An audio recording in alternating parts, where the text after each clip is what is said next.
ដូចញាតិញោមបងប្អូនកណ្ណាគុណចាស់គ្រប់ព្រះអង្គដឹងថា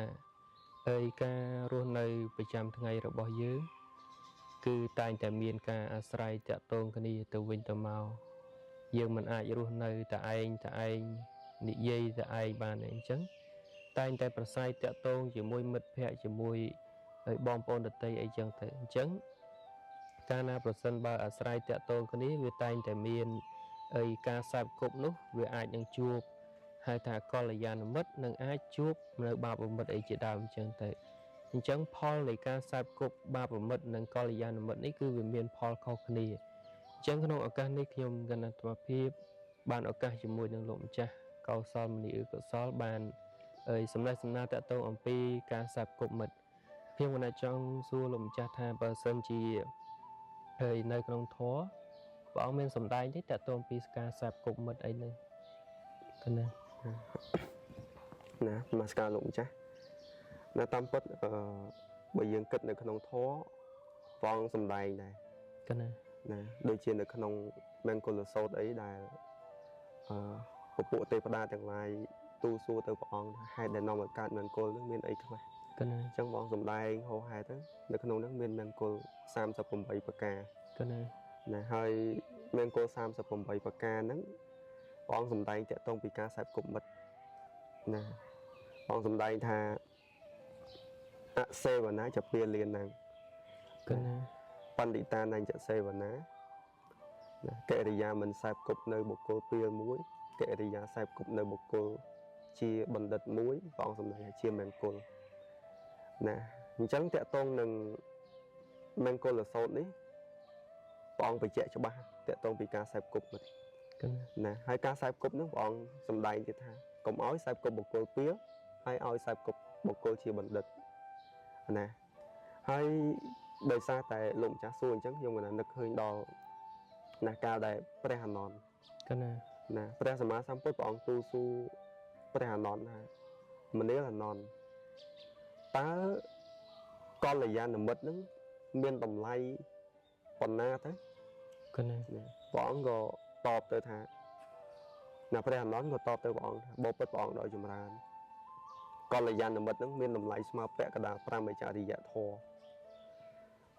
ព្រះសម្មាសម្ពុទ្ធព្រះអង្គសម្ដែងថា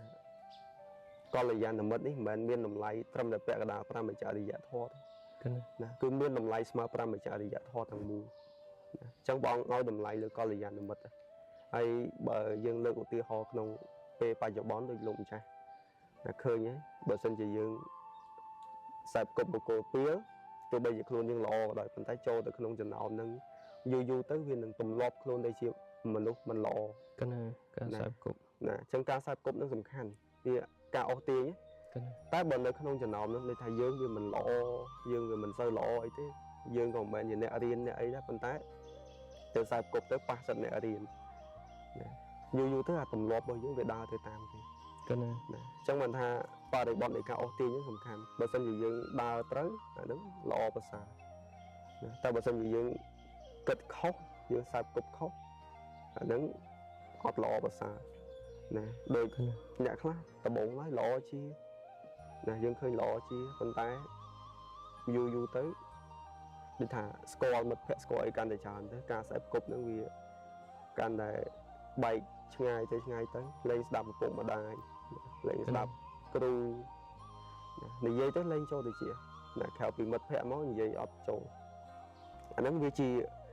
បញ្ហាមួយដល់សង្គមដែរនៅពេលដែលយុវជននៅពេលដែលមនុស្សទាំងអស់ហ្នឹងអត់មានសិលធម៌ដោយការសាបគប់បុគ្គលខុសហ្នឹង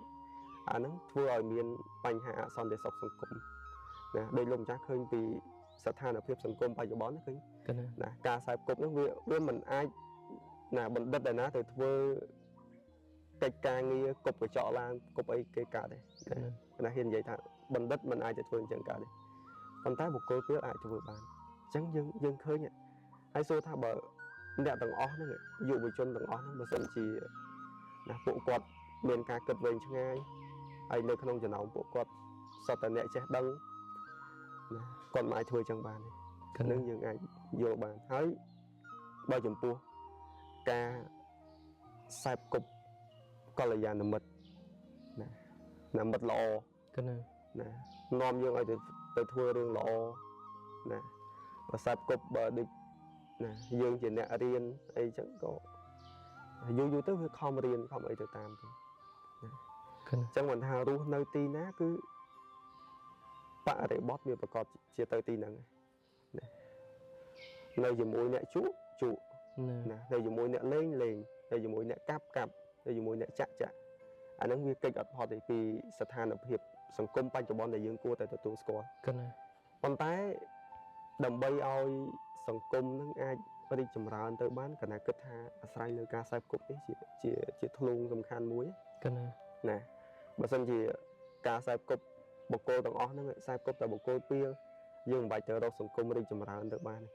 ព្រោះដើម្បីឲ្យសង្គមរីកចម្រើនវាផ្ដើមចេញពីយើងទាំងអស់គ្នា គណា ណាហើយបើសិនជាឧទាហរណ៍ថាណា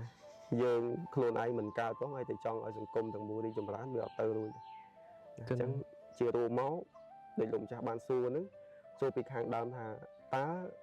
ការខ្សែគប់ហ្នឹងព្រះអង្គមានបានសម្ដែងអីទេណាព្រះអង្គសម្ដែងបញ្ជាក់ច្បាស់នៅក្នុងមង្គលសូត្រណាព្រះអង្គសម្ដែងតកតងនឹងណាមិនឲ្យខ្សែគប់បុគ្គលពីរហើយឲ្យខ្សែគប់បុគ្គលជាបណ្ឌិត គណា ណាមិនឲ្យខ្សែគប់អសប្បុរសឲ្យខ្សែគប់សប្បុរសណានឹងតកតងនឹងចំណុចហ្នឹងហើយដូចការដែលព្រះអង្គទូលសួរព្រះអានន្ទអីគឺណានឹងសុទ្ធតែជាការបញ្ជាក់ថាព្រះអង្គឲ្យតម្លៃលើកល្យាណមិត្តណាហើយកល្យាណមិត្តព្រះអង្គបញ្ជាក់ទៀតថាស្មើ5វិជ្ជរិយធម៌ទាំងមូលនឹងតកតងនឹងសំណួរលោកម្ចាស់ណាប្រកេនទៅលោកម្ចាស់ប៉ុណ្ណឹង ណាអរគុណសម្រាប់ការបកស្រាយតកតងពីការខ្សែគប់អញ្ចឹងបាញ់មិញនេះលោកម្ចាស់បានបកស្រាយតកតងពីការខ្សែគប់មិត្តហ្នឹងយើងគេខ្សែគប់បាបមិត្តនិងកល្យាណមិត្ត ហ្នឹង បើ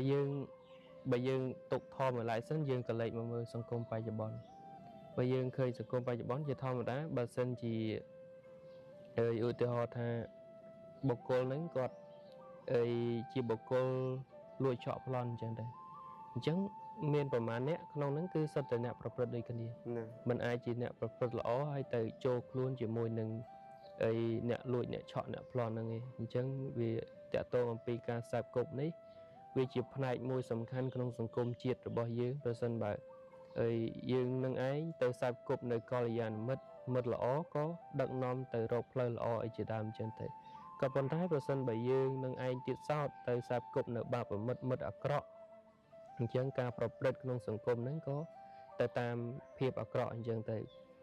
ដូចខ្ញុំកណាជួបរឿងជាក់ស្ដែងមួយគាត់ម្នាក់ហ្នឹងគឺពីដើមឡើយគាត់ល្អឯងមានន័យគាត់នៅក្រោមការគ្រប់គ្រងរបស់ឪពុករបស់ម្ដាយគាត់ជាកូនល្អក៏ប៉ុន្តែដល់ពេលគាត់ទៅឆ្ងាយពីពុកម្ដាយទៅគាត់ខ្សែគប់មិត្តអាក្រក់ ណា អញ្ចឹងពីដើមឡើយគេសម្គាល់ថាកូនហ្នឹងគឺល្អអ្នកណាក៏គេដឹងថាកូនហ្នឹងស្ដាប់បង្គាប់ឪពុកម្ដាយអញ្ចឹងទៅមិនដែលចេះមានពាក្យអាក្រក់អីទេតែប៉ុន្តែដល់ពេលទៅខ្សែគប់ទៅឆ្ងាយពីពុកម្ដាយខ្សែគប់មិត្តអាក្រក់ទៅ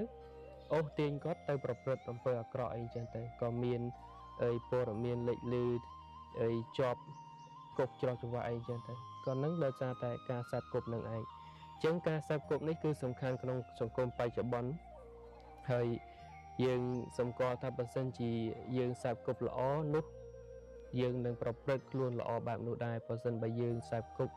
និមិត្តអាក្រក់អំពើអាក្រក់ហ្នឹងក៏កើតឡើងចំពោះយើងក្នុងគណៈពេលដែលខ្សែគប់នឹងផងដែរអញ្ចឹងខ្ញុំកណាធម៌ភាពទាំងពីរព្រះអង្គមានតែប៉ុណ្ណេះឯងមានកង្វះខ្វះខាតត្រង់ចំណុចណាមួយក៏សូមសំណាក់ខន្តីអភ័យអត់ទោសពីខ្ញុំកណាទាំងពីរអង្គនមស្ការលានៅចម្រើនពរលា